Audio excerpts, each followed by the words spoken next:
You have met a terrible, terrible demise. But, I don't feel too bad about it. After all, if it weren't from me, it would have just been from someone else, you know? I guess what I'm trying to say is life goes on. For everyone else, life goes on, not for you. You're dead. That's neither here nor there. It reminds me of one summer day in the park. I was having just a delightful picnic with my good friend Orville. And I said to him, I said, Orville, I have a story. And he said to me, what's the significance of the story? And Probably not very good. I said to him, Orville, not every story has to have significance, you know?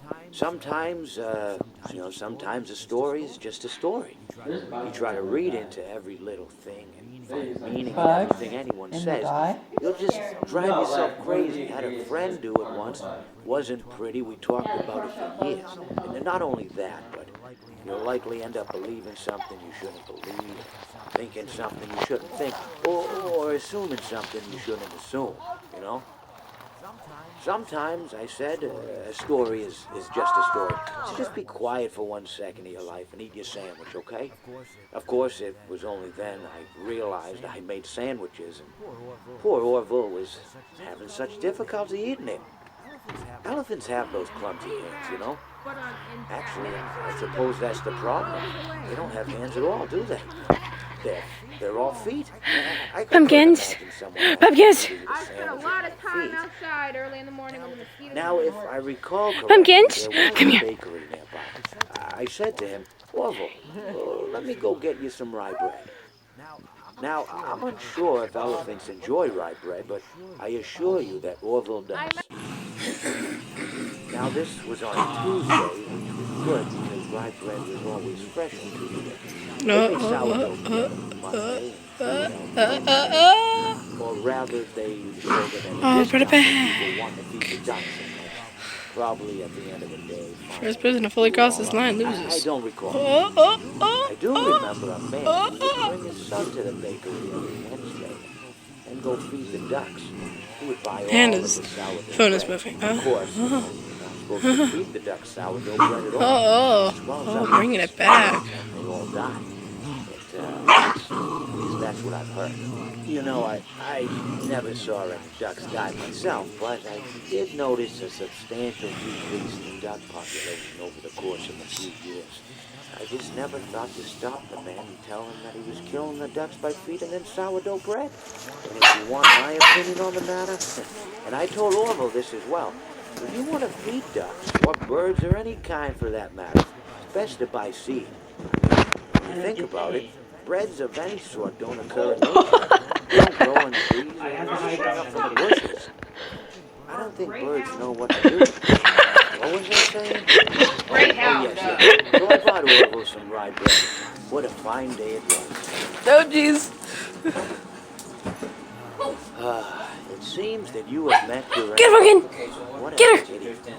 No, I There we go. After all, if it weren't me, it would have just been one of the others, I guess. I'm honestly just glad to be out of those air ducts.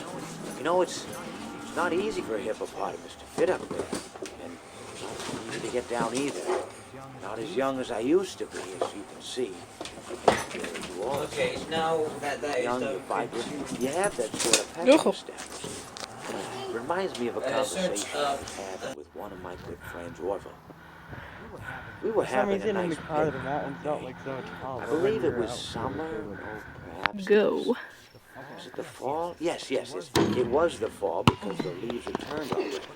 But I said to Orville, I says, Orville, I have a I'm story gonna keep going to until tell someone you." makes a shot. Orville looked at me, kind of odd, and said, what's it about? No, switch back and forth. Not every story has to be about something, Orville.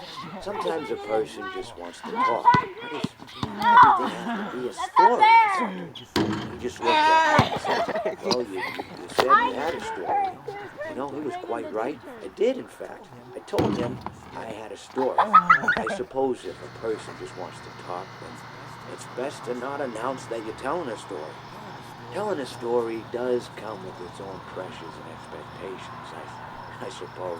After all, if you're just talking to a friend, then there's no more expectations than if you were talking into the wind. Words by themselves aren't expected to carry, aren't expected to stick.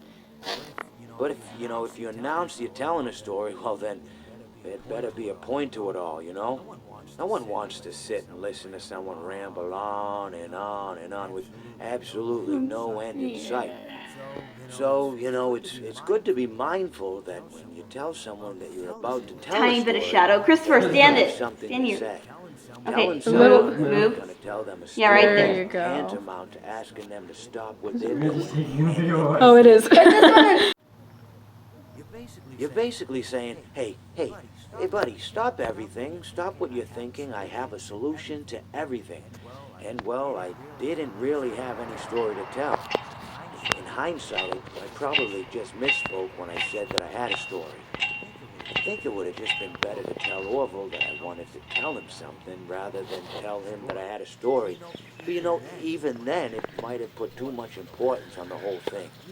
Either way, it was quite a nice day. I remember that we were drinking tea. Well, it seems that your journey has ended. Very sorry about that. It was always going to end this way, of course. If it weren't by me, it would have just been by some other, terrible thing. Just, you could not imagine how terrible it would be. Just, I get scared thinking about it. Glad it's not me. It reminds me of a time I was speaking to my good friend Orville. We were sitting on a park bench watching the pigeons. I was on the left, he was on the... Wait, was I on the right or left? Anyways, it doesn't matter. We were sitting on there watching the pigeons. And I said to Orville, friend, those birds are frozen. He kind of looked at me like I lost my mind. But I reminded him that it was winter, and often birds will sit in a tree until they freeze. Then they sort of fall to the ground until the sun warms up and they can, move around again. So I said to Orville, you might as well save those breadcrumbs until the birds thaw, because they can't very well enjoy them in the condition they're in. To which he asked what I meant, and asking what condition the crumbs should be in before he threw them to the birds, assuming that I meant the birds couldn't enjoy the breadcrumbs in the condition that the crumbs were in, when in fact I had meant the birds could not enjoy them in the condition that the birds were in, considering that the birds were frozen. So he took a moment and then threw his last handful onto the ground. I said to him, Orville, why did you throw the breadcrumbs to the birds when I just told you they're frozen? To which he responded, the breadcrumbs are not frozen. Again, misunderstanding my words. I didn't mean to say that the breadcrumbs were frozen when I said I told you they're frozen. I'd been referring to the birds. In hindsight, what I should have said was, and this would make perfect sense, why did you throw the breadcrumbs to the birds when the birds are frozen? He misunderstood upon my correction, stating that... Not yet, Sky, not yet! Chug, chug, chug, chug, chug, chug, chug, chug, chug, chug, chug. Yeah! That hurts so bad. What do you have to say for yourself now? What do you have to say for yourself? No, it's Why does lemon juice hurt? artificial citric acid. Why does lemon juice hurt? Artificial citric Every time we acid. spin it, it's fine. You do Everybody else shots doesn't with a get Sprite. it. It's because we love ourselves. It reminds me Yeah. Okay, who's in? You want a shot? You want a shot? of my friend Orville. We were, where were we? We were by the river. We were sitting by the river over the falls. And I said to Orville, sometimes I feel like a fish leaping over and over again, always trying to get somewhere. I don't know where, only to find myself in the jaws of a beast. He, of course, looked at me, surprised, Have you been in the jaws of a beast, friend? To which I said, no, of course not, Orville. I said, no. I simply meant that life can seem like a relentless endeavor to overcome meaningless obstacles, only to meet an equally meaningless fate, regardless of your efforts, regardless of the obstacles you've passed. And Orville, he stood and proceeded to drape me with a picnic cloth, to which I asked him, I said, Fred, what are you doing? He looked at me very concerned, really. I feel like you've gotten too much sun. Indeed. Indeed I had. He proceeded to pour me a glass of just ice-cold lemonade. Ooh, you ever mix it with iced tea? You do like a little half lemonade, half, ooh, it's so, you should try it some. Well, you can't because you're dead. But anyways, so you may be asking yourself, how did I go from sitting by the falls and drinking lemonade to being wedged in the air duct? Not only with Orville, but with an entire assortment of fruity-colored friends. Well, there's really no good answer to that, but perhaps I met a demise of my own at some point, and this is my afterlife or my dream, whatever it might mean. I honestly don't know. Or maybe it doesn't mean anything at all. Maybe.